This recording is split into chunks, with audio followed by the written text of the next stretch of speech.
You think you've heard difficult questions before?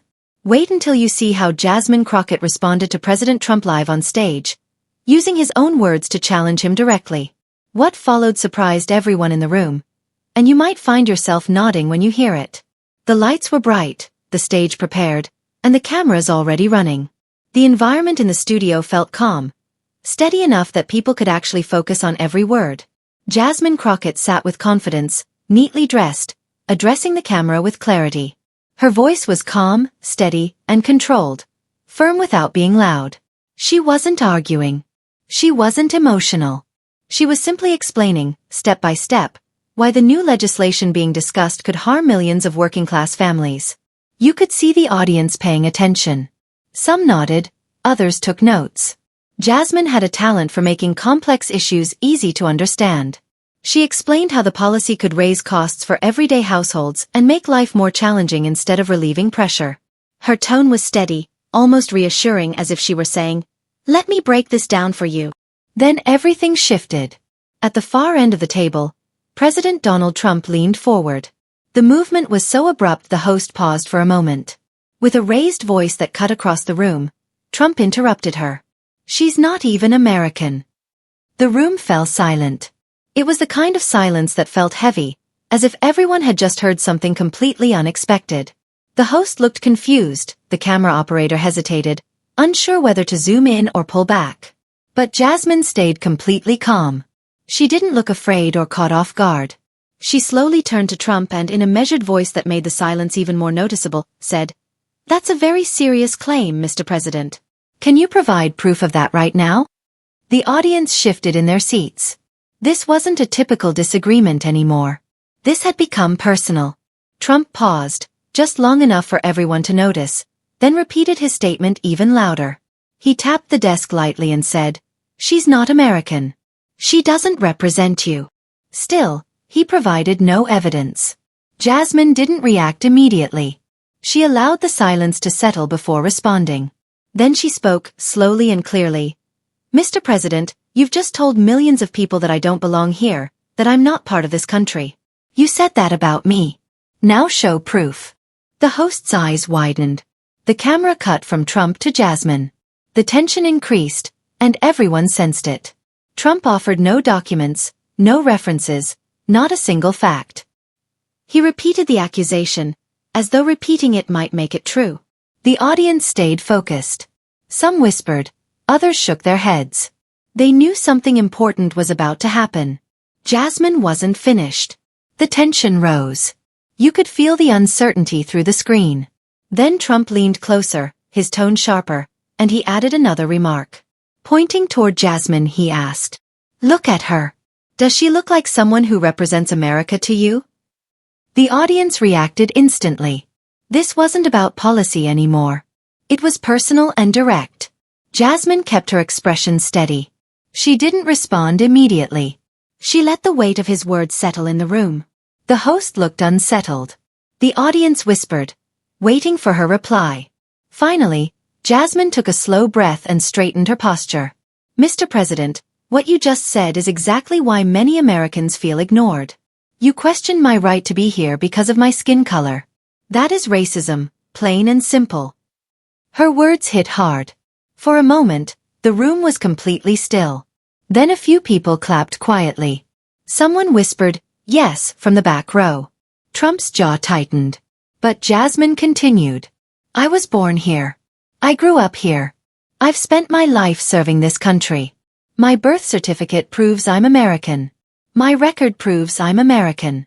But you have no evidence to say otherwise. None. You simply dislike that someone like me is challenging you publicly."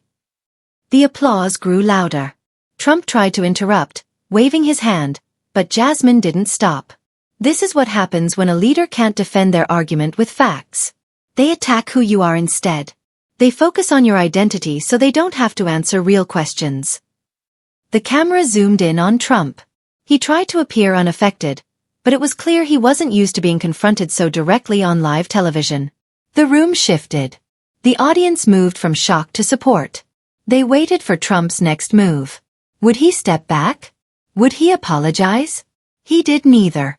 He repeated louder, that Jasmine wasn't fit to represent the country, but now the claim sounded weaker. Jasmine stayed composed, and she was about to say something that changed everything in the room. The studio was silent again. Jasmine leaned forward slightly, her calm voice sharpening. If we're discussing who belongs where, then maybe we should discuss your own family, Mr. President. The audience froze. Heads turned toward Trump. He lifted his chin, narrowing his eyes, almost challenging her to continue. She did. You and Ivanka, Jasmine said carefully, are the biological parents of Barron. The room reacted instantly. You could hear gasps through the studio. The host paused mid-breath. Someone in the back covered their mouth. Trump's face reddened. He opened his mouth but didn't speak. Jasmine continued. She pulled a thin folder from under the table and lifted it slightly so the camera could see. These documents raise serious questions about Barron's parentage. Medical files, timelines, issues your administration has never explained. The room felt like it stopped moving. Trump snapped out of his shock. That's nonsense. Fake news. You're lying, he said loudly. But his voice cracked just enough for people to notice. Jasmine stayed composed. If it's false, then prove it. You have every resource available. Show us the truth right now. Trump tried to laugh it off, but the laugh didn't sound natural. Jasmine sat back, letting him face the moment. This isn't only about Barron, she continued. It's about power and transparency. It's about why Ivanka holds more influence in your administration than the First Lady. Why she sits with world leaders, speaking for this country, when no daughter in history has had that role. The audience murmured. Jasmine had changed the direction of the conversation. Trump accused her of lying again, but the words sounded weaker. Jasmine remained steady, almost inviting him to respond further. The host tried to step in, but Jasmine had already taken control. This was no longer just a debate. It was a direct challenge, and the audience sensed it. Trump leaned back, frustrated, trying to dismiss the entire exchange. This is nonsense, he repeated. A made-up story. But everyone had heard the strain in his voice. Jasmine didn't let it go. If it's false, then provide the real information. Why avoid the question if there's nothing hidden? Trump turned to the host, calling the discussion disgraceful and claiming Jasmine shouldn't be on stage. But the host did not stop her. The cameras stayed focused on her. Mr. President, Jasmine said, you can call me names, but that doesn't change the fact that the American people have watched Ivanka take roles traditionally held by the First Lady. They've seen her speak for this country. They've watched her act as if she were the First Lady herself, while Melania remains in the background. The audience reacted again. Trump insisted Ivanka was smart and respected. Jasmine pressed further. She is your daughter, not an elected official. Yet she has authority no previous first daughter has held. Why does she have more influence than the First Lady? Trump pointed a finger at her, calling her claims conspiracies. Jasmine didn't step back. You once said on national television that if Ivanka weren't your daughter, you might be dating her. You said it again in a later interview, commenting on her appearance in a way no father should. And now you expect people to ignore the unusual influence she holds in your administration. The room reacted with gasps and whispers.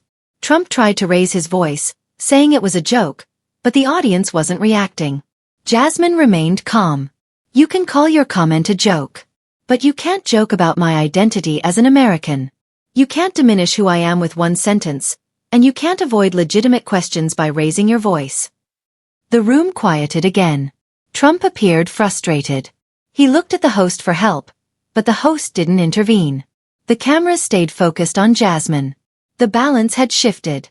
The moderator tried to move forward, but Jasmine spoke first. The room went silent. This isn't only about me, she said. It's about every person who's ever been told they don't belong.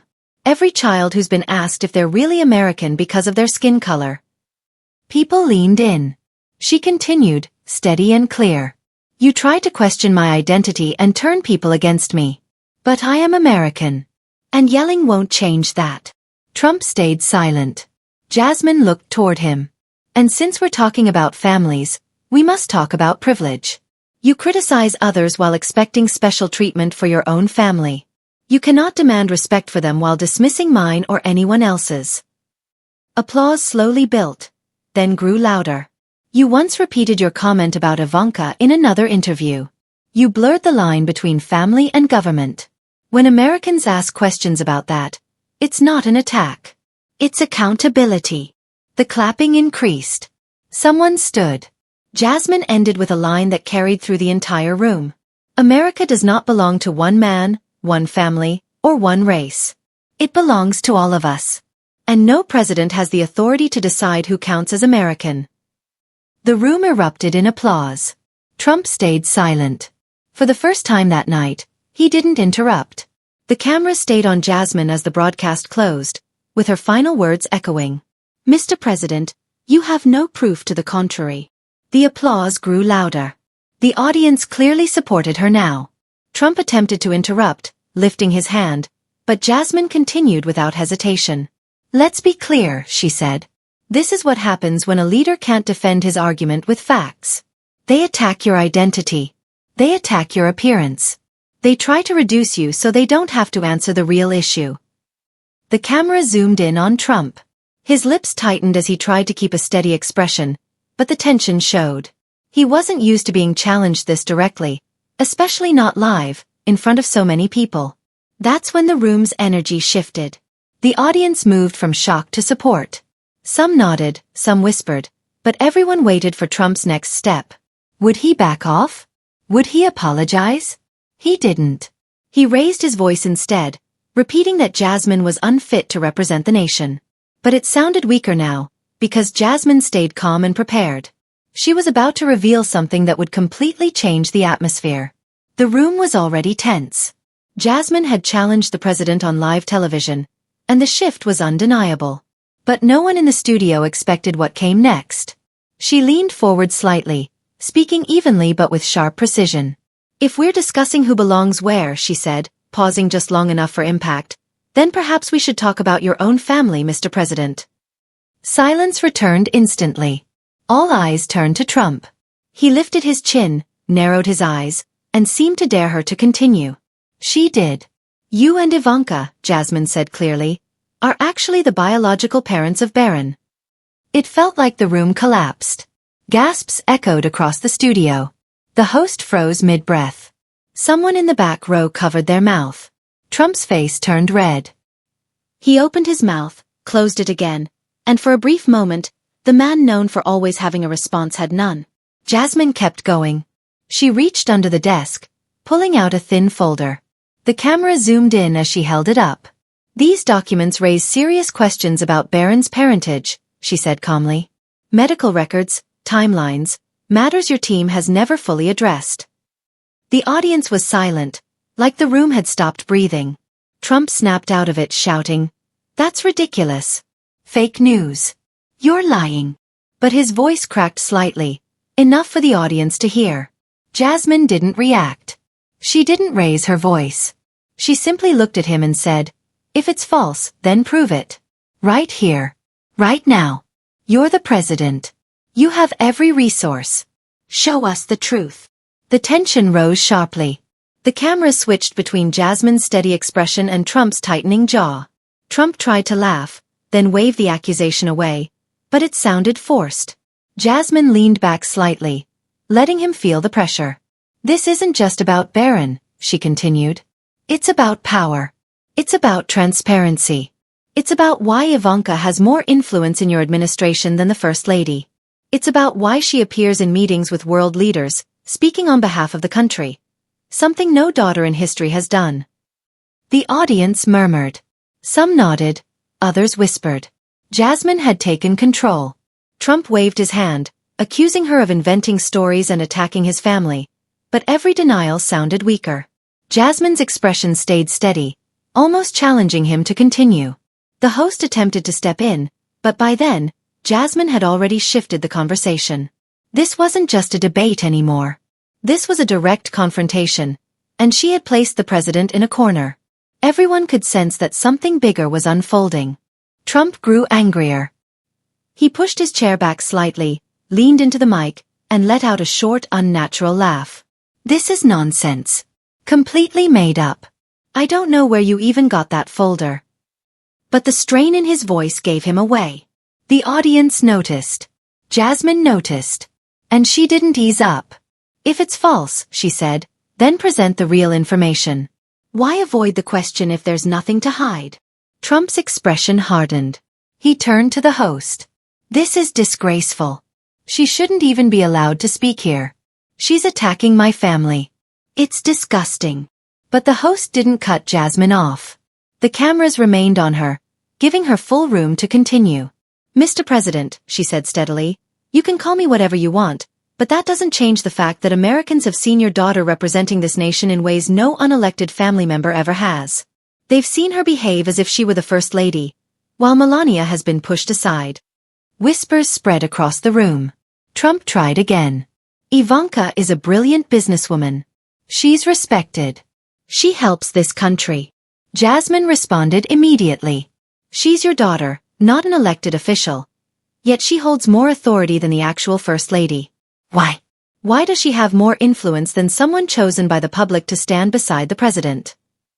Trump's face reddened further. He pointed a finger at Jasmine. You're lying. These are conspiracies. You're disgusting.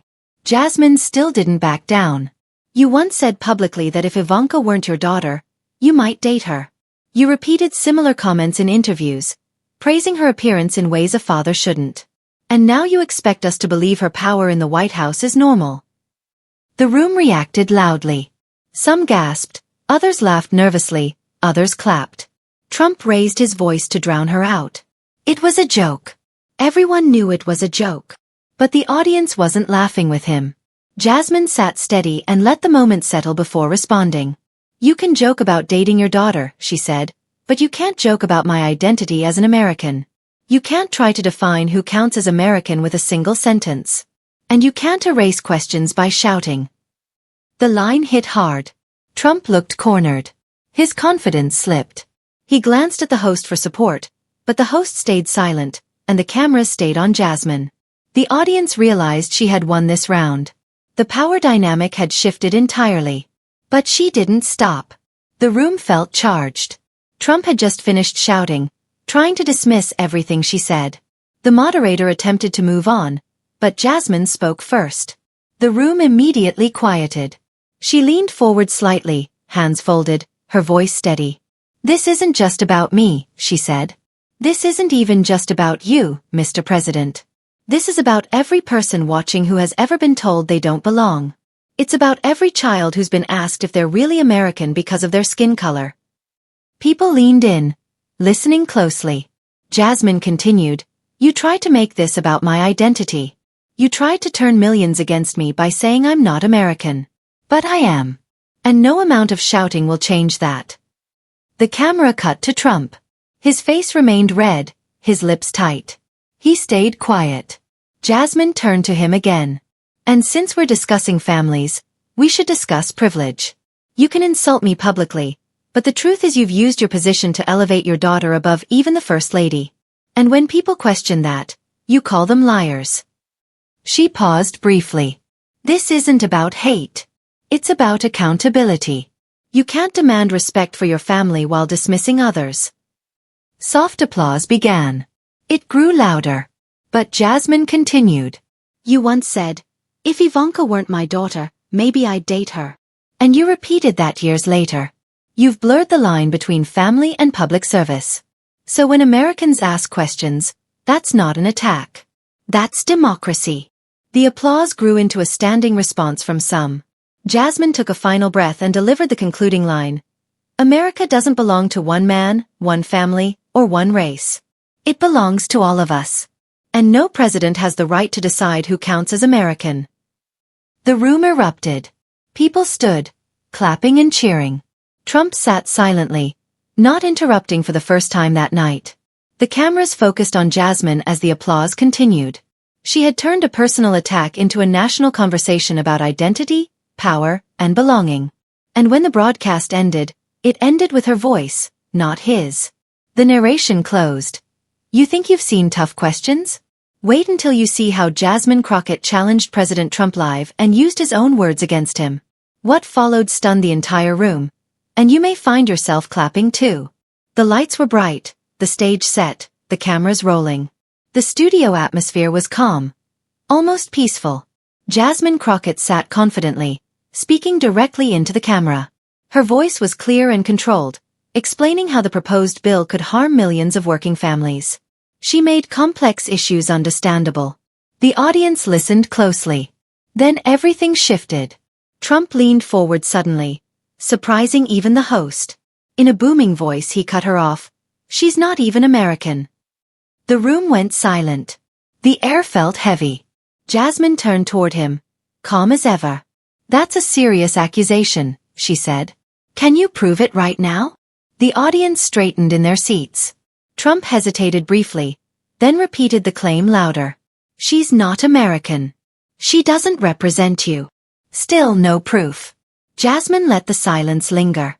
Then, speaking slowly, she said, "Mr. President, you just told millions that I don't belong here.